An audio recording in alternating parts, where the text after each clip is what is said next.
Hi friends, ఎక్కడికి వెళ్ళామో next వీడియోలో చెప్తాను కదా. అయితే కొన్ని గోల్డ్ షాప్కి వచ్చాం మా అమ్మలకి ఇయర్ రింగ్స్ కుట్టించడానికి. వామ్మో ఏం ఎండలు రా నాయన, ఎండలో చచ్చిపోయాము. ఒక షాప్ కాదు, 2 షాపులు కాదు, చాలా షాపులే ఉన్నాయి ఇక్కడ. ఒకటి కూడా మాకు నచ్చలేదు, తిరిగి తిరిగి చాలా అలసిపోయాము. లాస్ట్గా ఒకటి నచ్చింది, అది తీసుకొని కుట్టిస్తున్నాం.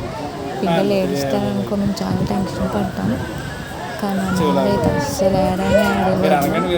అలా కూర్చుందంటే చిన్నది కూడా అని కూడా అనలేదు. మేమైతే టెన్షన్ పడ్డాము. బాగానే కుట్టించేసుకుంది. షాప్ లేకపోతేమో అనుకున్నాం దానికి, కానీ ఏం లేదు. చూడండి అలా ఫోన్ చూస్తూ కుట్టించుకుంది, నాది కాదన్నట్టు. మా అక్క అయితే చాలా హ్యాపీగా ఫీల్ అయింది. ఇయర్ రింగ్స్ చాలా అందంగా కూడా ఉంది. ఫేస్లో కళ వచ్చింది. వీడియో నచ్చితే సబ్స్క్రైబ్ చేసుకోండి.